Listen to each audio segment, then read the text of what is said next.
Live from the DirecTV studios in New York City, this is the Artie Lange Show. What's up, guys? Welcome to the Artie Lange Show. We got a quick opening segment because we got an interview with Joey Ganiscoli, who played the guy on The Sopranos who went gay, and they murdered him for it. And there's a big controversy in the TV world and in the Sopranos world in particular that came out today in the New York Post, that supposedly the whole cast of The Sopranos is mad at Joey G for using Gandolfini's death to promote himself. And there's a big article on Page 6. I read Page 6 every day. I love the New York Post. And Page 6 is one of my guilty pleasures, as they say. But here's the article. The cast of The Sopranos is furious at Joe Ganiscoli, who played gay gangster Vito Spatafore, for doing a series of glowing interviews about James Gandolfini, when in fact they were not close friends and hadn't talked in years. Sources tell Page 6 that Gandolfini and his series co-stars were turned off years ago by Ganiscoli's grandstanding and self-promotion. One said after joining the show, Joe hired his own PR person and would do all this press for himself, and it just became too much. Jim was very much a team player and would only do interviews if it was to help someone in the Sopranos family or as a group. But Joe was the opposite. He kept grandstanding, and it became a turn-off for Jim and Sopranos creator David Chase. It also rubbed most of the cast the wrong way. Then as soon as Jim died, Joe was grandstanding again. He wasn't close to Jim. They probably haven't spoken in around 7 years. Some members of the cast feel like Joe is using Jimmy's death to get his own name out there.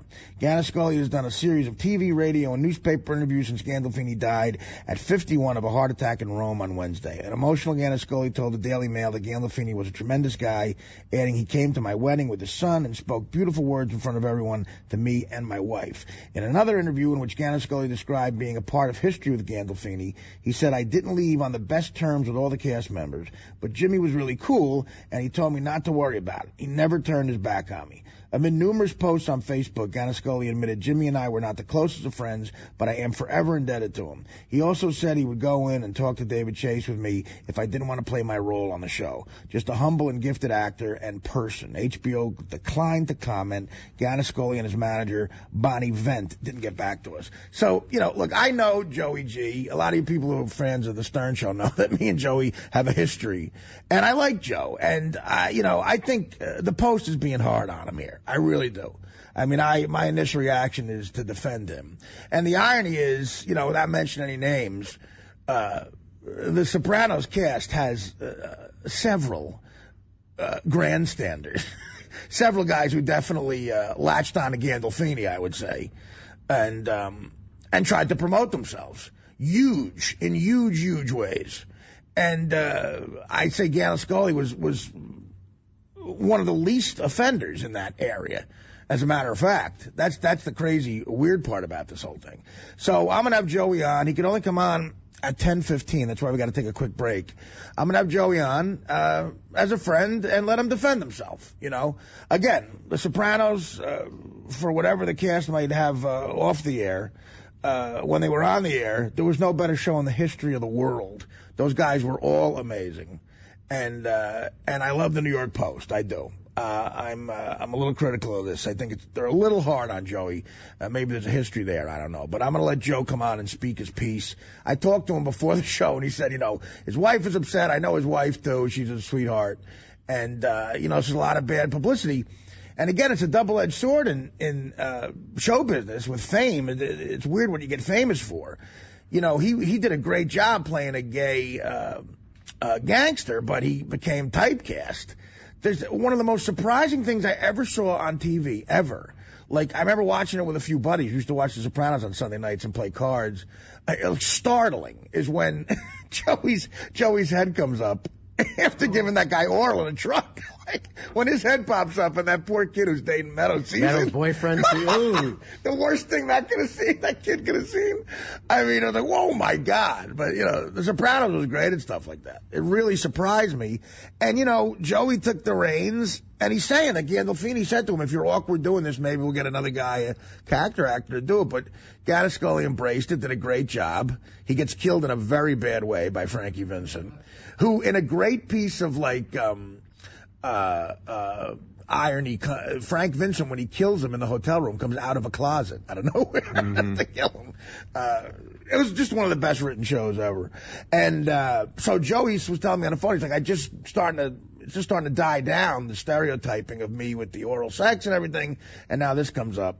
So I'm going to let Joey come on and defend himself. All right, that's basically the story here today. And then we're going to get into some sports. There's a great story about A-Rod tweeting out that a doctor told him he's ready to play, and Brian Cashman, the GM for the Yankees, basically telling him to shut the F up. We'll announce what we want.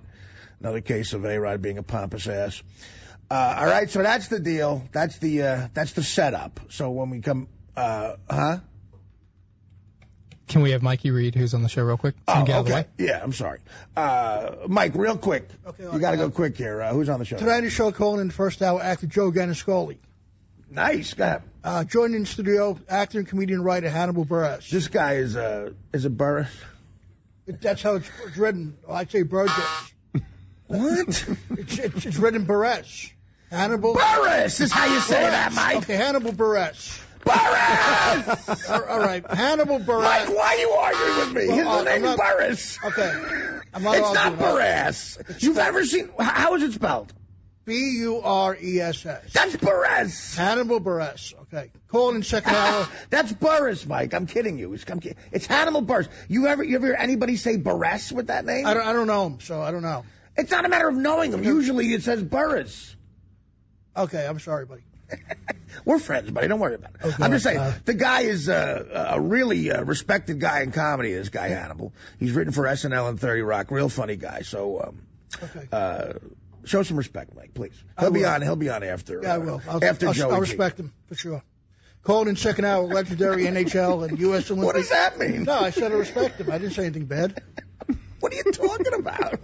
No, I said, I'm just repeating what you said. I'm going to the next guy. Sorry, buddy. Call in second hour. Legendary retired NHL and U.S. Olympic hockey player Jack O'Callahan. And calling in late in the third hour, sports television personality on CSN New England, Glenn Ordway. All right, we're going to take a break. Come back with Joey J. Everybody get up.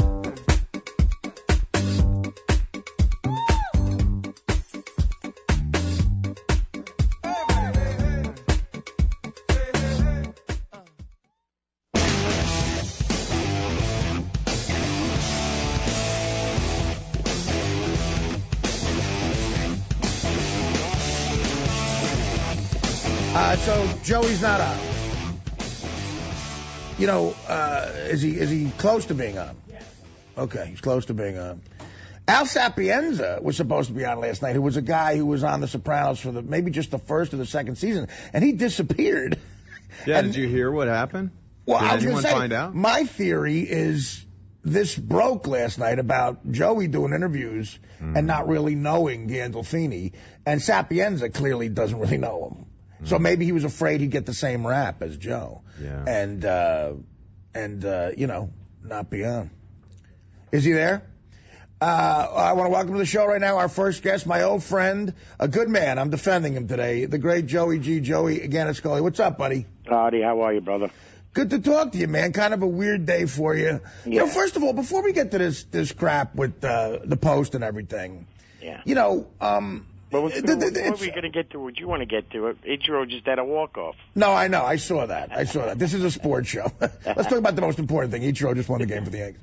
No, but, I mean, let's talk about this is all because a great actor, and from every indication from everyone who did know him, a great man is dead. So just talk a bit, a little bit about your actual experience. You did work with the guy. You worked very closely with the guy. No one can deny that. You made TV history with this guy, a gay character in the mob, and his character liked the fact that you were an earner and didn't care and defended your character. Those were some of the greatest episodes in the history of television. Well, So what was it like to work with the guy? I mean, that's something you could certainly talk about. No one can blame you for that. Yeah, and I'll tell you. Listen, I've said it in every interview I've done, and it's been documented that I wasn't close to the guy. I wasn't really close friends, but we did have some times together and working together. But the things that he did for me, but working with him, I mean, it's just you try to.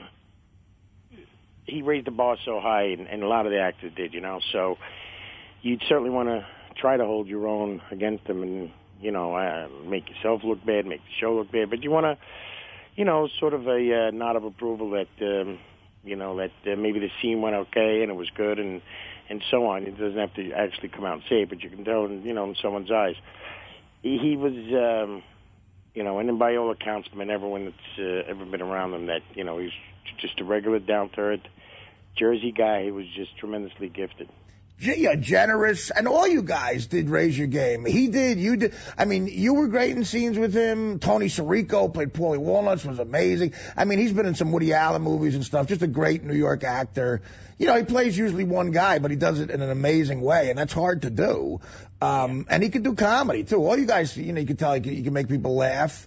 And, I don't know how anybody could get mad at you for talking about acting with the guy when you clearly did Emmy Award-winning work with him. It didn't seem, Joe, and this might just, I don't know anything about it. Obviously, I'm a complete outsider, but it didn't seem like he was really that close to anybody. He seemed kind of like a typical great actor who was sort of to themselves, a private guy, right? Yeah, I don't know much about him. He did come out, from what I understand, to support guys if they were doing appearances and stuff. Listen, when I first couple of years when I was on the show, I had a restaurant in Bay Ridge, Brooklyn, and right. A lot of the cast were coming out to do a meet and greet on the show at the restaurant, and he got wind of it. And he said, how come you didn't ask me to come out to your place? I said, Jim, you work like 16-hour days. You're doing a lot of physical acting. Who wants to bother you? You probably want to rest if you have a day off, if you're not shooting. He said, no, I want to come. It'll be fun. So he comes on a night when he was sick as a dog. Sniffling, runny nose. You could just see it in the eyes. He was sick. And there was a line down the block. He stayed for 2 hours. Stayed for, I'm sorry, not 2 hours. He stayed till the very end, till everybody, took a picture, signed whatever he wanted to, and so on. And it wasn't like, it wasn't 2 hours, it was more than that. And that was the thing. He also came to my wedding and he spoke and said beautiful things to my wife and I, in front of everybody, which wasn't easy for him to do, because he's a very, low-key, sort of, he's not a comedian. He's not a guy who does something like that, right? Yeah, it's a different type of thing. Probably like De Niro's like that, too. He's very just low-key and yeah, you could tell. Yeah. And another thing he did was that when my character did take its turn, he took me aside and said, if you're uncomfortable with this, we can go in and talk to David and say you don't want to do it. And I said, well, it's kind of like, what I had asked for, and I'll leave it up to them. But he was willing to do that for me. Now, in this Post article, first of all, Artie, they said when I started the show, I had a PR person. Right. Is my daughter's eyes. Never did I have a PR person for a day, an hour, a second. I didn't need one. I didn't even have an agent at the time. Never mind a PR person, please. And I've done my own PR. You know what I mean? I have no problem about getting on a phone and promoting something. I don't have that problem at all. And when the show ended, everybody, because the season was focused on me, and it was the big kill, and everybody wanted to talk to me. And so why wouldn't I? The show was over. Of course. I never leaked out anything when I was doing the gate thing and this and that. I was watching that scene with the security guard when I come on Howard. I first met you.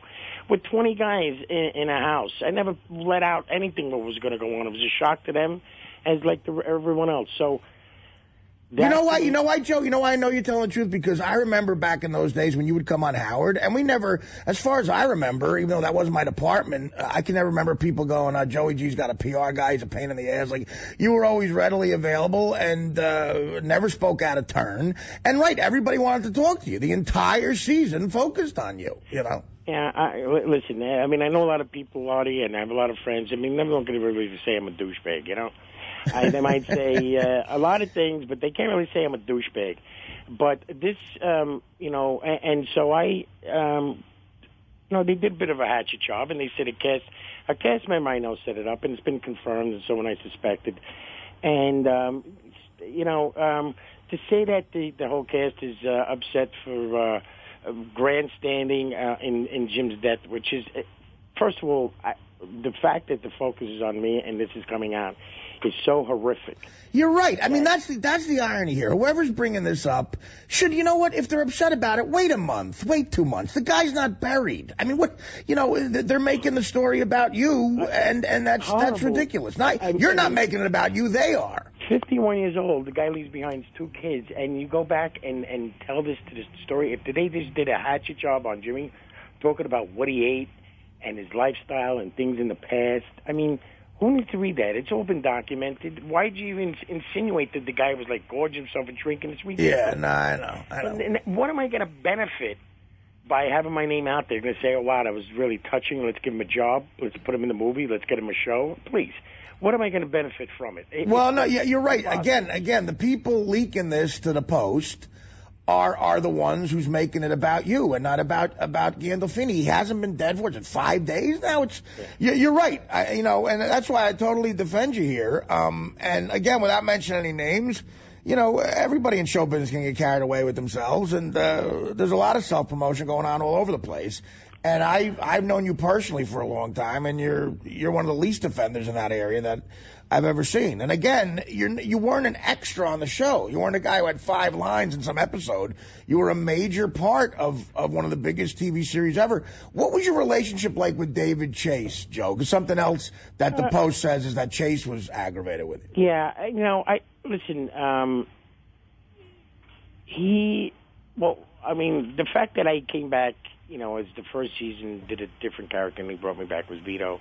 Why? I don't know. I mean, I didn't have really a lot of contact with him. At one time, he came up to me and said, "You're doing a really good job." But this was before everything really started happening. So, I mean, that was kind of amazing because the guy really never, and then never really much interaction with Chase. Oh, you did? No, I did. Right. I didn't. And listen, the guy changed my life. He took my suggestion and did it very tastefully. I never imagined what that character was going to do that. I just suggested that this happens in a mob, and what happened? I didn't really see it, but I'm glad that they did it the way they did it because it was beautifully written. Were you close to taking Gandolfini up on his offer and maybe putting the nix on it and not doing that character? Well, he said, listen, you're a Brooklyn guy and you know a lot of guys and you have a lot of friends, and it could get kind of weird for you. It's not like you're, from an actor from Kansas City coming in and, doing a show in New York. Right. Right. What I mean?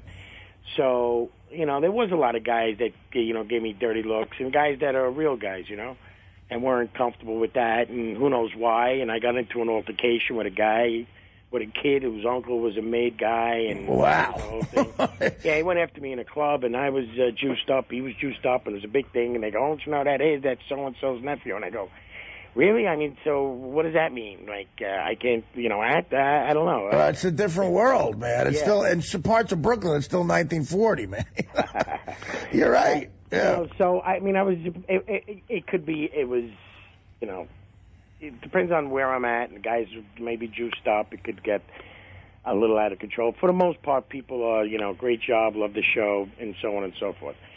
Now, with, this story out, not only is it in New York, which everyone read, and they sort of printed my reply to those allegations or those, those statements that they made that online. So who's going to see that? And I'm just... Well, I mean, it says HBO declined to comment. Ganascoli and his manager, Bonnie Vent, didn't get back to us. I mean, listen, I've dealt with Page Six and the Post before, and they've always been fair to me. As a matter of fact, I love the New York Post. I think it's a great paper, and usually they will print what you say if you get back to them. Yeah, now, you know what? I didn't get back. Well, first of all, let me Bonnie Vent, I don't have a manager. I barely have an agent. Right. Bonnie Vent approached me years ago and said, "Listen, I do appearances, or I can maybe help you get appearances." And I said, "Okay, great. Whatever you get, fine." I've never met her. I've never gotten a job from her. Nothing. Why I got her, I don't know. When everyone and listen, the first night, CNN. I was getting inundated with texts and emails and phone calls, and I shut it off. I went to bed, and my agent said, now that I have one, and LA says, "Listen, I got CNN wants to come on at several other stations." I says, "Why don't you just give him a statement?" And the statement, which was read on CNN, which said, I was not close with Jimmy. He touched me in 3 ways that I'll always remember, and he was a gifted and great actor in person. And that was it. That was my statement. So I didn't do it the first day and night. But one event, no, I don't know. So that was the one misnomer. Then they said about the PR, which I've never had. And so you think all that stuff, like the PR person, it's all coming from a cast member that you think is full of crap, basically, right? Yeah. It was the person that, I was close to, was at my wedding, but he's got a reputation of taking snips at everybody, has a lot of enemies, was perturbed that people were doing press on Jimmy as several cast members. And why, he went after me because maybe it was all the, listen, I'm looking at Ichiro. You would think after 15 years he'd learn to speak a little English, right? I don't get why he's still got interpreters. But anyway, good fastball. I hit it. Home run. I saw it. Something. You can't say that in English. It's a rough day, Joe. Don't get the Yankees aggravated with you. Or the Japanese community. Yeah, exactly. Yes. No, but I know what you're saying. I think the irony is maybe the person leaking this is more guilty of stuff like this than you are. And from what I hear, if Gandolfini could comment on this, unfortunately he can't, he might think you're being treated a little unfairly too. Yeah, listen, I went to Jimmy because I thought he was upset about an Emmy problem. And, he understood, it's something that happened during the Emmys where it came out. It was not a misquoted, but misunderstanding. Yeah, misunderstanding. That's it. I'll tell you this story very quickly. It was at the Emmys, and it was all, I've been to Emmys. It's pictures everywhere and reporters and asking questions and that. And someone said to me, Joe, does the cast use the F word? And I'm thinking, of course we use the F word. It's a mob show. And they say, even Tony? I said, yeah, of course, Tony. He's the boss. Of course he's in the F word.